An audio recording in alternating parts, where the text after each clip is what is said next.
Hello students, welcome to our channel. আজকে class 12 এর chapter 12 যেটা রয়েছে তার কিছু ইম্পর্টেন্ট কোশ্চেন আমি আলোচনা করে দিচ্ছি। প্রথমেই দেখো, ডেট্রিটাস বা কর্করভুক খাদ্য শৃঙ্খল কাকে বলে, এটা ভীষণ ইম্পর্টেন্ট, বা ডেট্রিভোর হিসাবেও তোমাকে দিতে পারে। আমি একটা কোশ্চেন এখানে লিখতে ভুলে গেছি, সেটা হচ্ছে মাইক্রো কনজিউমার, ম্যাক্রো কনজিউমার। ঠিক আছে, তো মাইক্রো ম্যাক্রো এই দুটো কনজিউমার কিন্তু পরীক্ষায় আসে। তো আমি এখানে ছোট করে মাইক্রোটাই লিখে দিলাম। ঠিক আছে, তো মাইক্রো কনজিউমার, মাইক্রো কনজিউমার। আরেকটা হচ্ছে, আচ্ছা ডেট্রিটাস তো ভীষণ ইম্পর্টেন্ট বললাম। শক্তি প্রবাহের মডেল, শক্তি প্রবাহের মডেল কিন্তু 3 মার্কসের জন্য ভীষণ ইম্পর্টেন্ট রয়েছে এবারে।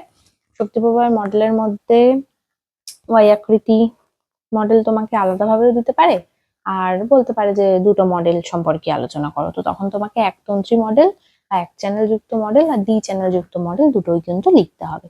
আচ্ছা, জিপিপি প্রাথমিক উৎপাদন কোনটা, কোনটা হচ্ছে শ্বসনের পর পড়ে থাকে, কোনটা হচ্ছে সালোক সংশ্লেষের জন্য প্রয়োজনীয় রেডিয়েশন, এগুলো কিন্তু প্রত্যেকটা ইম্পর্টেন্ট পরীক্ষায় কিন্তু আসে। জিপিপি কি, এনপিপি কি, পিএআর কি, বা খাদ্য জাল খাদ্য শৃঙ্খল, এগুলো তো দিতেই পারে, বা বলতে পারে একটা চারণভূমি খাদ্য শৃঙ্খলের উদাহরণ দাও, বা জলজ বাস্তুতন্ত্রের একটা খাদ্য শৃঙ্খলের উদাহরণ দাও, এগুলো কিন্তু জিজ্ঞেস করে।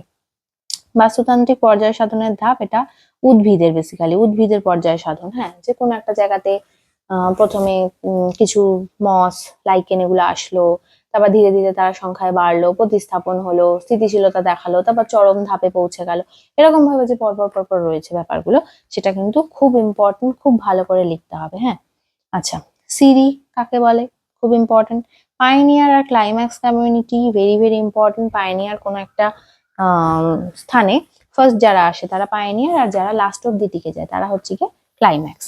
তো সিরি কাকে বলে, তার মধ্যে জেরোসিরি, হাইড্রোসিরি এই দুটোর কিন্তু ইম্পর্টেন্ট আছে। এই হাইড্রোসিরি, জেরোসিরি তোমরা একটু স্টেপ গুলো দেখে যাবে, যে জেরোসিরিতে কারা কারা থাকে, নিমজ্জিত উদ্ভিদ, অর্ধ নিমজ্জিত উদ্ভিদ, যারা ডাঙায় থাকে সেরকম কিছু উদ্ভিদ, তো সেগুলোর একটা দুটো এক্সাম্পল পড়ে যাবে।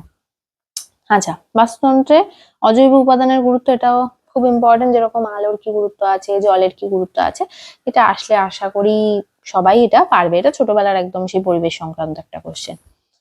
তারপরে দেখো, আচ্ছা এখানে না আমি একটা কোশ্চেন বলতে ভুলে গেছি, সেটা হচ্ছে নেকটন বেনথস। হ্যাঁ, এখানে লেখা আছে ছোট করে, তোমরা হয়তো দেখতে পাচ্ছ না, এই যে দেখো নেকটন বেনথস।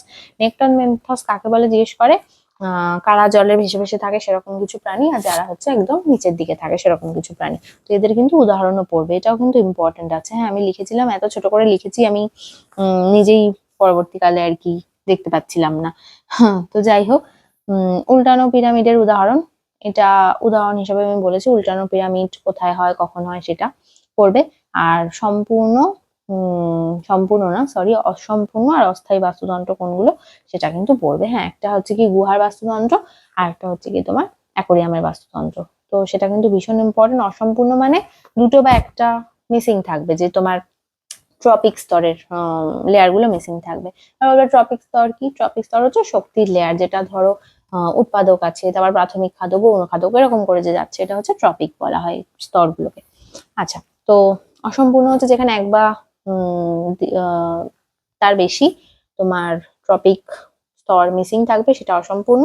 আর অস্থায়ী মানে হচ্ছে থাকবে, অ্যাকোরিয়াম যেমন থাকবে, কিন্তু তুমি যদি কোনো একটা মাছকে তুলে নাও, ছোট মাছকে তুলে নাও, বা ধরো যে কচুরিপানা গুলোকে আছে বা জু প্ল্যাঙ্কটন গুলোকে অপসারিত করে দাও, তাহলে কিন্তু বাস্তুতন্ত্রে ক্ষতি হতে পারে। তো অস্থায়ী আর অসম্পূর্ণ হিসেবে এগুলো পড়বে।